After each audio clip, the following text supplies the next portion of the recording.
Every survival food you've ever been sold is a lie built on a forgotten truth. The energy bars in your pack contain 20 to 40 synthetic additives, deliver barely 1,600 calories per pound, and were engineered in a lab less than 30 years ago. Meanwhile, in the 1830s, fur trappers in the Rocky Mountains survived winters that hit 40 below on a single handmade food that delivered 3,500 calories per pound, required 3 ingredients, needed 0 refrigeration, and lasted years without spoiling. No factory, no preservatives, no subscription, just dried meat, rendered animal fat, and wild berries pounded together on a buffalo hide. That food was called Pemmican, and the system it came from didn't just feed the mountain men who trapped beaver across the American West. It outperforms almost everything modern food science has produced since. So what happened to it? And why don't you know about it? Picture a man named Osborne Russell, winter of 1835, camped along the Yellowstone River with Jim Bridger's brigade of fur trappers. The snow is waist deep. The wind cuts through elk hide like it isn't there. Temperatures plunge so far below 0 that spit freezes before it hits the ground. And Russell is thriving, not barely surviving. Thriving! He's eating 5 to 7 pounds of buffalo meat a day, cracking open femur bones with the back of his hatchet to suck out the marrow, slicing raw liver from a fresh kill, and eating it while it's still warm. His body is burning somewhere between 5,000 and 6,000 calories every single day, just to stay alive and work his trap lines through frozen mountain streams. And he's meeting that demand without a single manufactured product. No freeze-dried pouches, no vitamin tablets, no electrolyte powder, just an intricate food system taught to him by the Crow and Shoshone women who had spent generations learning what the Rocky Mountains demanded from a human body. Walk into that camp and you'd smell wood smoke and rendering tallow. You'd hear bones cracking and kettles bubbling with broth, simmering since before dawn. You'd see long strips of elk meat drying on wooden racks in the bitter wind, slowly becoming the jerky that would carry these men through the leanest months when game disappeared and the world turned white. Russell wrote it all down in his Journal of a Trapper, and what he described wasn't primitive. It was a masterclass in wilderness nutrition that Western civilization abandoned and forgot. The question that should keep you up at night is this: why did we walk away from food that actually worked? Before we dig into these 25 foods and the science behind why they kept men alive in conditions that would kill most of us within days, I want to hear from you. Have you ever looked at the ingredient list on a modern energy bar or survival food packet and thought, there has to be something better than this, something simpler? Drop that in the comments, because what you're about to discover will fundamentally change how you see not just survival food, but food itself. Pick up a modern survival bar from any outfitter or grocery store. Turn it over. Read the label. You'll find maltodextrin, soy protein isolate, high fructose corn syrup, palm kernel oil, artificial flavors, silicon dioxide, and a parade of chemical names that sound more like industrial solvents than food. These products deliver roughly 1,600 to 2,000 calories per pound, cost $8 to $15, and their shelf life depends entirely on a sealed foil wrapper from a petroleum-powered factory. Now contrast that with what a Métis woman on the northern plains could produce with her own hands in 1830. She'd take lean buffalo meat, slice it thin, dry it until it snapped like a twig, pound it to fine powder on a stretched hide, render bone marrow fat separately by boiling cracked leg bones for hours, mix the fat and meat at a 1-to-1 ratio, fold in dried Saskatoon berries, and pack the result into a 90-pound rawhide bag. That single bag held roughly 300,000 calories, no wrapper, no refrigeration, no factory, no supply chain. The water activity of finished pemmican sat around 0.38, well below the 0.85 threshold where bacteria can survive. It lasted years, sometimes decades.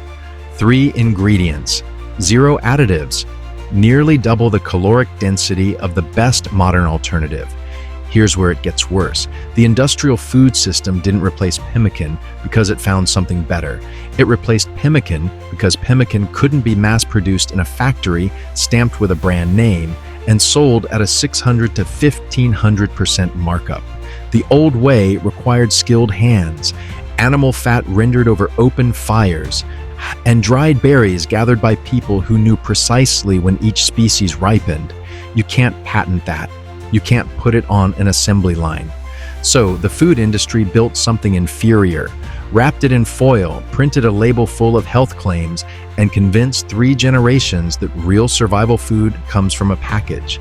And here is the part you need to hear. If you've ever felt exhausted on the trail eating modern camping food, if you've crashed 2 hours after an expensive energy bar, if those freeze-dried meals leave you hungry and reaching for another packet, the problem is not you. Your body is not broken. You were just given broken fuel by an industry that profits from your confusion. The single most important nutritional lesson the mountain men learned, often by watching a companion die slowly in front of them, was that fat and not protein keeps you alive in extreme cold. They called the phenomenon rabbit starvation, and it terrified experienced trappers more than grizzly bears or hostile war parties. A man eating nothing but lean rabbit or venison would develop persistent diarrhea within a week, unshakable nausea, a headache that wouldn't quit no matter how much water he drank, and a maddening, insatiable hunger. Even though his stomach was stretched full of meat, within 2 to 3 weeks, he could be dead. The science behind it is now well understood. Fat delivers 9 calories per gram, more than double the 4 calories you get from protein or carbohydrates. Your liver can only convert roughly 250 grams of protein into usable glucose per day, which amounts to about 1,000 calories. Push beyond that ceiling, and excess protein generates toxic levels of ammonia and urea that overwhelm your kidneys and poison your blood. Think of it like this. Protein is kindling. It catches fast, burns hot for a moment, and leaves behind toxic ash your body has to clean up. Fat is a slow-burning hardwood log that heats the entire cabin through the night without demanding anything in return. The Hudson's Bay Company documented trappers starving to death, surrounded by abundant lean meat, their stomachs full, but their bodies shutting down organ by organ. The Arctic explorer Vilhjalmur Stephenson later confirmed all of this in controlled experiments at Bellevue Hospital in the late 1920s, becoming violently ill within days on a lean-only diet and recovering almost immediately once fat was added back. This is precisely why mountain men prize bison tongue, hump ribs, bone marrow, beaver tail, and rendered tallow above every lean cut. They'd kill a 1,200-pound buffalo and sometimes leave 400 pounds of perfectly good lean muscle meat for the wolves, taking only the fatty cuts and the organs. They weren't wasteful. They were doing advanced nutritional triage without knowing the vocabulary for it. I've described how pemmican was made, but here's what makes it genuinely remarkable from a preservation science standpoint. 3 separate mechanisms work in concert. First, the meat is dried so thoroughly that its water activity drops to levels where no known food pathogen can survive or reproduce. Second, when that powdered dry meat is stirred into melted fat, every single particle gets individually coated in an anaerobic lipid seal, meaning oxygen-dependent bacteria are permanently locked out. Third, the finished product's overall moisture content is so profoundly low that even mold spores cannot germinate and establish colonies. No single one of those mechanisms would be sufficient on its own. Together, they create a layered preservation system that rivals modern industrial canning without destroying a single heat-sensitive nutrient in the process. Pemmican was so economically vital to the fur trade that the Pemmican War of 1814 to 1821 was actually fought between the Hudson's Bay Company and the Northwest Company over its supply. Voyageurs paddling freight canoes across the continent required roughly 4 90-pound packs of pemmican per 500 miles of travel. That was the entire logistics chain for crossing a wilderness. No cold chain, no factory, no subscription. If you're finding this valuable, if this is genuinely changing how you think about what real food looks like versus what the modern industry has been feeding you, hit that subscribe button right now. We are just getting started. Mountain men ate every organ in the animal, and they ate them first before touching the lean muscle meat that modern consumers prize. Eating raw liver straight from a fresh kill was such standard practice across the entire frontier that trapper journals barely bother mentioning it. Rufus Sage wrote that bear's liver, heart, and kidneys basted in fat was a dish that the finest diners in any eastern city might well covet. Here's why this matters so much. 100 grams of beef liver provides over 700% of your daily vitamin A requirement, nearly 2,500% of your B12, and a third of your daily iron. Spleen delivers 36 to 45 milligrams of vitamin C per 100 grams, which was absolutely critical for men eating almost no plant matter for months at a stretch during winter. Heart is one of nature's richest sources of CoQ10, brain-provided concentrated D, HA omega-3 fatty acids, essential for neurological function in brutal cold. The modern grocery store sells you boneless, skinless chicken breast and calls it healthy, which is the nutritional equivalent of eating the drywall of a house while throwing away the electrical wiring, the plumbing, and the foundation. The organ meats that mountain men prioritized are exactly what the supplement industry now extracts, encapsulates, and sells back to you at enormous markup. That fact alone should make you furious. Beyond pemmican and organ meats, here is the complete inventory of what mountain men actually consumed, every item verified through journals, expedition records, or first-person accounts. Jerky, dried without salt or chemicals using only wind, sun, and smoke, where 5 pounds of raw meat yielded 1 pound of preserved. Bone marrow cracked from fresh femur bones, delivering roughly 110 calories per tablespoon of pure fat-soluble vitamins A, D, E, and K2. Rendered beef and buffalo tallow stored in rawhide bladders for months. Bison tongue, the supreme frontier delicacy, with 25,000 tongues shipped to Saint. A Louis in a single year by 1848. Beaver tail roasted directly in hot coals until the black scaly skin blistered and peeled away to reveal pure creamy fat underneath. Bone broth simmered for entire days, extracting collagen, gelatin, calcium, magnesium, and phosphorus.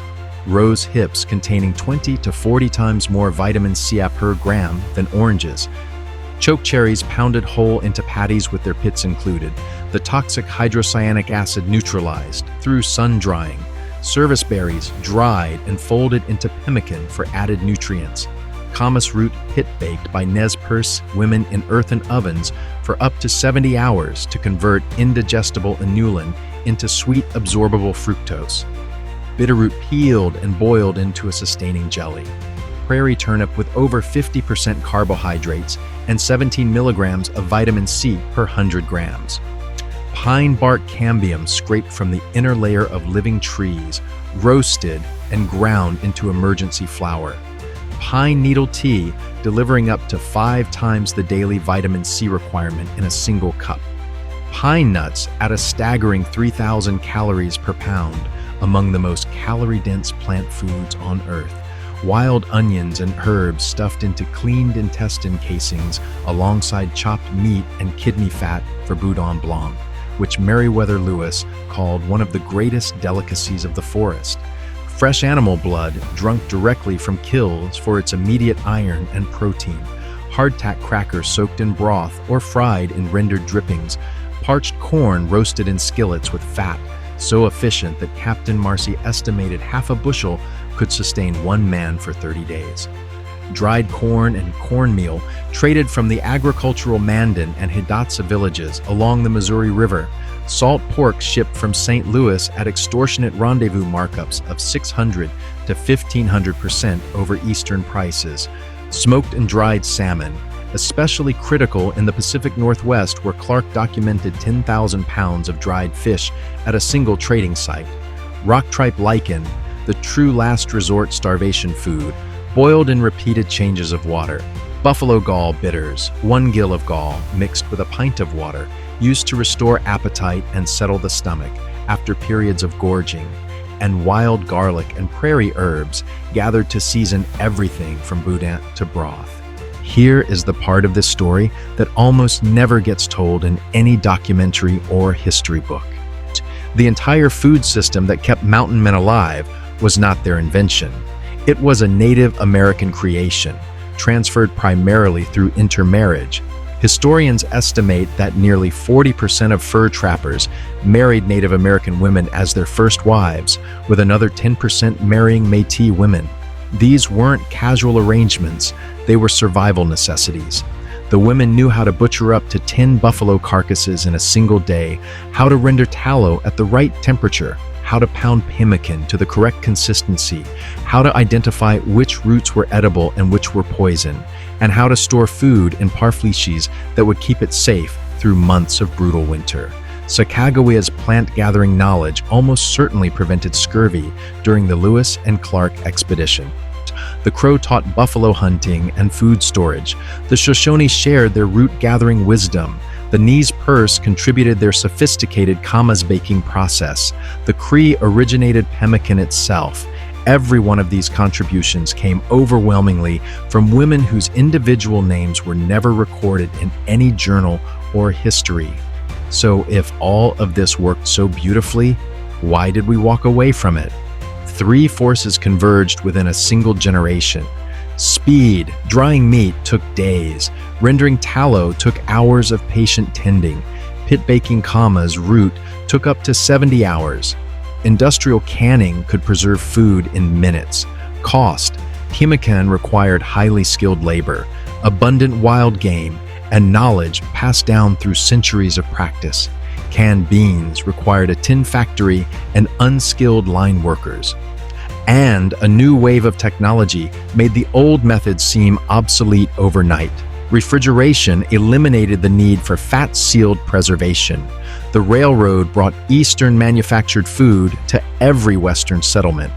And the systematic, government-encouraged slaughter of roughly 60 million buffalo between 1870 and 1884 destroyed both the raw material base for pemmican and the entire Plains Indian food economy it depended on. The last fur trade rendezvous was held in 1840. Robert Newell told his partner Joe Meek that the fur trade was dead in the Rocky Mountains. Within 40 years, Native peoples were confined to reservations where seasonal food gathering was forbidden, and boarding schools were deliberately severing the oral traditions through which this knowledge had been transmitted for millennia. The hidden cost of all this progress is what we are paying right now. An entire population dependent on fragile industrial supply chains, eating food systematically stripped of its most vital nutrients, supplementing with expensive pills that crudely approximate what whole traditional foods once provided effortlessly, and wondering in genuine confusion why none of it seems to work.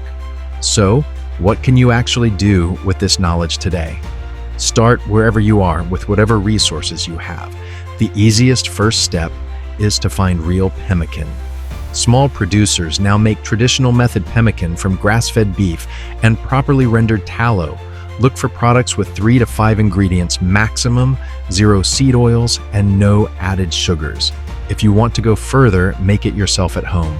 Get 2 pounds of lean grass-fed beef or venison, but slice it as thin as you can manage. Dry it in a dehydrator or your oven at 150 degrees Fahrenheit until it snaps cleanly when you bend it. Grind it to powder in a blender or food processor. Render 1 pound of beef kidney suit slowly in a pot until the liquid fat runs perfectly clear. Strain it. Mix the melted fat and the meat powder together at roughly a 1-to-1 ratio by weight. Fold in a handful of dried tart berries if you like. Press the mixture firmly into molds or a lined baking pan and let it cool and set at room temperature. That is it. You have just made the most calorie-dense whole food survival product in all of human history, and it took you an afternoon.